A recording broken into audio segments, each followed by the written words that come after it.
Good afternoon and hello from the World Economic Forum, the international organization for public-private cooperation here in Geneva. My name is Florian Reber. I'm the head of the 1T.org community. 1T.org is a global public-private partnership to help conserve, restore and grow 1 trillion trees by 2030. I'm delighted to be part of your conference today and thank you so much for inviting me to travel to beautiful Bobbio. Unfortunately, due to the pandemic, I'm addressing you via video today.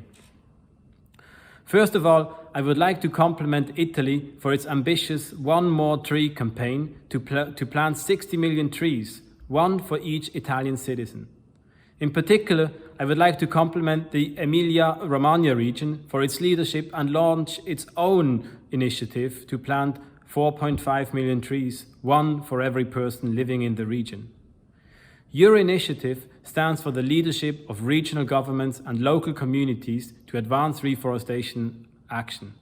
And this is the beautiful thing about reforestation. Unlike other areas of climate action, everybody can get involved with it, from presidents to business leaders, to community leaders, to regional governments, to school kids. Everybody can get their hands dirty and plant a tree. Supporting this global movement lies at the heart of 1T.org's existence. With this effort, we support both systems change, but also we support the emergence of such a movement and we support youth and ecopreneurship movements. Trees are indeed essential. They are a nature-based solution which is essential to meeting our global climate, biodiversity and sustainable development targets. For example, 37% of the climate mitigation needed by 2030 and to meet the goals of the Paris Agreement can be delivered by solutions such as reforestation. And 80% of the world's terrestrial biodiversity is living in forests. But reforestation also creates tremendous economic and business opportunities. Globally, the sustainable management of forests could create $230 billion in business opportunities and 16 million jobs by 2030. And data from the US suggests that by investing 1 million in reforestation, one creates up to 40 jobs, which is more than double the number of jobs you get from investing in manufacturing. Now, in times of the COVID recovery, this job creation potential of reforestation matters more than ever.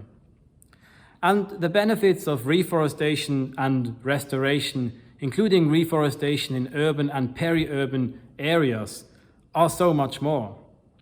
Trees do block wind, they buffer noise, they help reduce temperature rising in cities, and so they also help reduce energy costs.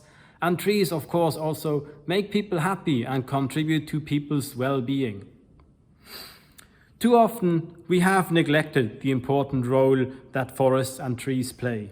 But it's clear that a future with more forests is key to the resilience of our economy, our people and our planet. Unfortunately, across the world, companies, governments and individuals are embracing the power of trees to address social inequalities, the climate crisis and biodiversity loss. For example, when we recently launched the US chapter of 1T.org, cities, companies and other organizations came together to collectively commit to conserving, restoring and growing over 850 million trees by 2030. Many of the committed companies seek to implement their commitments via investing in reforestation with carbon finance. Their commitments create a new demand for high-quality forest carbon credits.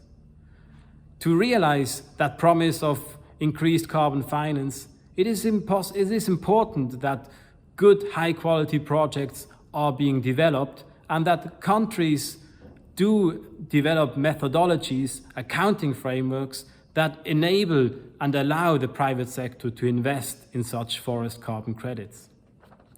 We also observe youth movements and youth leadership around the world. For example, kids are striking and going into the streets, but kids are also taking action and speaking up for nature as a solution for the planet that we want to build.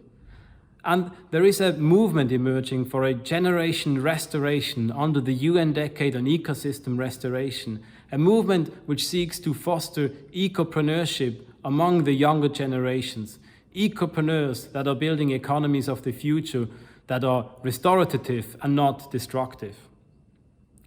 And governments are also taking action and setting new targets. For example, the EU biodiversity strategy includes a goal to plant 3 billion trees by 2030.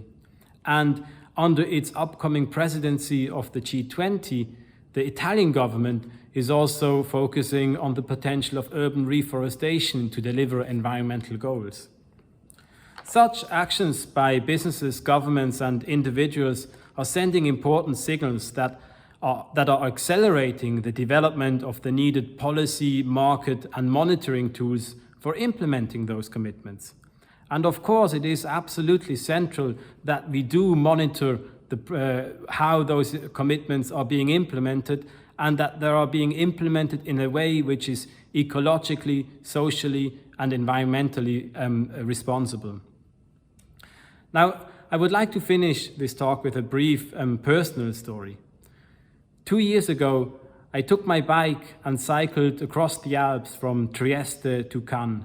And at the end of October 2018, I was in the Dolomites, precisely at the time when storm Vaia hit the Alps. The storm raised about 14 million trees across Italy, including 1 million trees in the world-famous Stradivari forest. So within hours, the storm not only destroyed the work of generations of foresters, it also destroyed natural capital of tremendous cultural value, and it disrupted the supply chain of local businesses and the world-famous Italian tonewood industry. Storms such as Vaia are, of course, getting more intense and more frequent with climate change, and we have to both mitigate the causes of those storms, but we also have to adapt to it. And in terms of the adaptation, what happened after the storm is that communities, businesses, and the forestry sector quickly came together to manage the storm wood, take the wood out of the forest quickly, and make sure that this precious tonewood can be used. So I believe we can all get inspired by such cooperation and action to restore and protect natural capital. We can be the generation that is turning the tide and is harnessing the potential to build economies that work for people, the planet, and not against it. Thank you very much.